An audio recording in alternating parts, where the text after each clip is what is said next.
ആദിയിൽ ദൈവം തൻ്റെ ഛായയിലും സാദൃശ്യത്തിലും സൃഷ്ടിച്ച മനുഷ്യൻ തിന്മ ചെയ്തതിൻ്റെ അനന്തരഫലമായി ഭൂമിയിലേക്ക് തള്ളപ്പെട്ടു. കാലം കടന്നുപോയിക്കൊണ്ടേയിരുന്നു.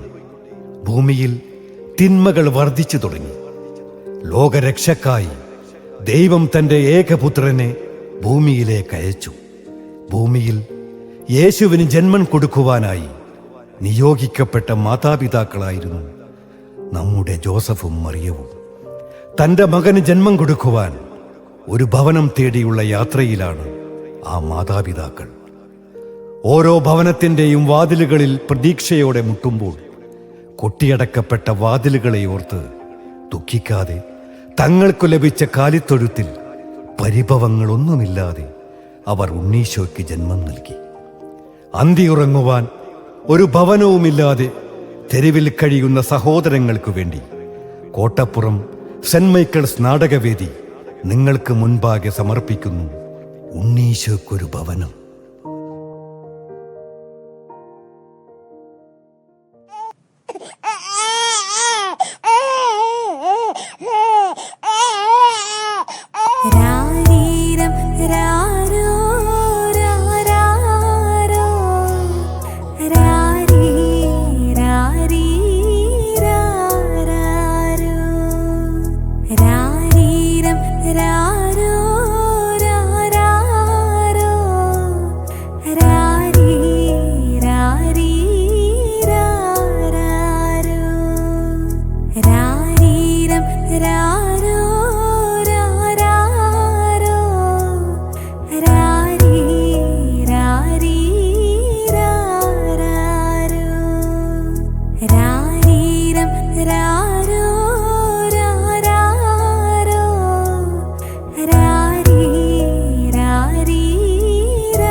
Joseph, Joseph. മറിയം, നീ എത്ര സുന്ദരമായി പാടുന്നു.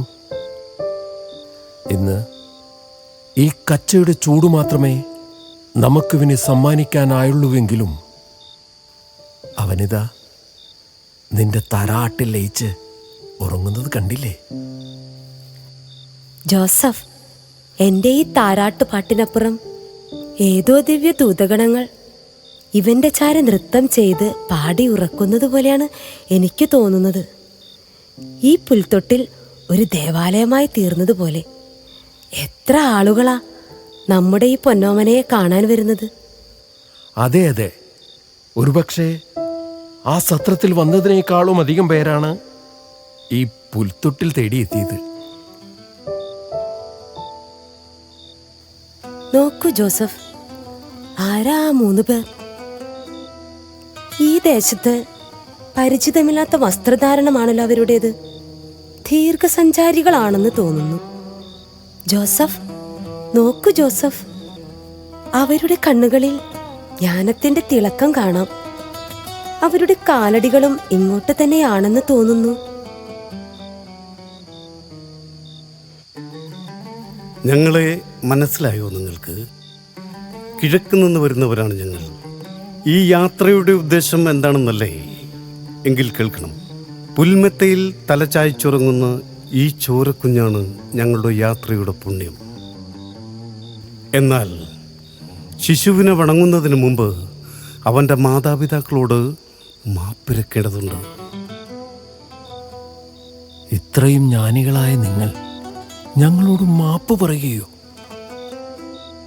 പൂർവദേശത്തിന്റെ ജ്ഞാനധാരകളിൽ ഒതുങ്ങാതെ ആകാംക്ഷയോടെ ശുദ്ധസത്യം തേടി പുറപ്പെട്ടവരാണ് ഞങ്ങൾ.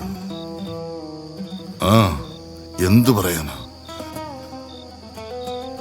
കൊട്ടാരത്തിൽ രാജാവിനെ അന്വേഷിച്ച ഈ വിഡ്ഢികൾ ഫലത്തിലോ ഹിംസയുടെ വാളിന് മൂർച്ച കൂട്ടുകയാണ് ചെയ്തത്. എന്താണ് നിങ്ങളീ പറയുന്നത്? ഞങ്ങൾക്കൊന്നും മനസ്സിലാകുന്നില്ലല്ലോ. അതെ, ഞങ്ങൾക്കൊന്നും മനസ്സിലാകുന്നില്ല. നിങ്ങൾ കേൾക്കണം. ഞങ്ങൾ പ്രവാചകരല്ല, അന്വേഷകരാണ്. എന്നാലോ ഞങ്ങളുടെ ഉള്ളു മന്ത്രിക്കുന്നു. രാജകിങ്കരന്മാർ ഈ വഴിത്താരയിലെത്താൻ നാഴിക അധികം വേണ്ടി വരില്ല. സുരക്ഷിതമല്ല ഇവിടം. പുറപ്പെടാൻ തയ്യാറായിക്കോളൂ, വേഗം. പുറപ്പെടാനോ? എവിടേക്ക്? വാക്തഗ്ന നാടിന്റെ സൗഭാഗ്യം വിട്ട് എവിടേക്ക് പുറപ്പെടാൻ? ആ അടിമ വീടായ ഈജിപ്തിലേക്കോ? അതെ, ഈജിപ്തിലേക്ക് തന്നെ. മണ്ണിൽ പൊന്നു വിളയിക്കുന്ന കർഷകന് മാത്രമല്ല, നിങ്ങളെയും ഈ കുഞ്ഞിനെ സംബന്ധിച്ചും ജീവനെ ഹനിക്കുവാൻ ഹിംസയുടെ ശക്തികൾ കരുത്താർജിക്കുമ്പോൾ ഒരുപക്ഷെ ആ പഴയ അടിമ വീടാകാം ഈ കുരുന്നു ജീവന് സംരക്ഷണമേകുക. മടുത്തു. ഈ ദുരിതയാത്ര എനിക്ക് മടുത്തു. പൂർണ്ണ ഗർഭിണിയായ ഒരു സ്ത്രീയെയും വഹിച്ചുകൊണ്ട് കാതങ്ങൾ ഒരുപാട് താണ്ടിയവനാണ് ഞാൻ. എന്നെയും നിങ്ങളെയും കേവലം മക്കങ്ങളായി മാത്രമെണ്ണുന്ന ഭരണകൂടത്തിന്റെ കണക്കെടുപ്പിൽ പുറന്തള്ളപ്പെടാതിരിക്കാൻ വേണ്ടി അധികാരവർഗത്തിന്റെ ശരിയല്ലാത്ത തീരുമാനങ്ങളെപ്പോലും ശിരസാവഹിച്ച് നെട്ടോട്ടമോടിയ ഒരു സാധാരണ പൗരൻ ഇപ്പോഴിതാ അധികാരത്തെ തന്നെ ഭയന്ന് എൻ്റെ നാടും വീടും ഉപേക്ഷിച്ച് അഭയാർത്ഥികളെ പോലെ പലായനം ചെയ്യാനോ? എന്തിനു വേണ്ടി?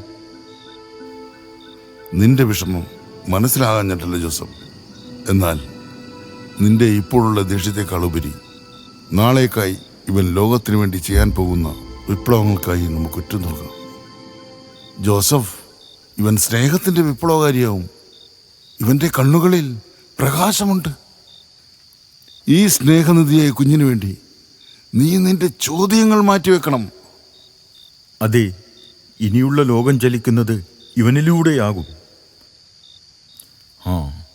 ഞങ്ങൾക്ക് പോകുവാൻ സമയമായി.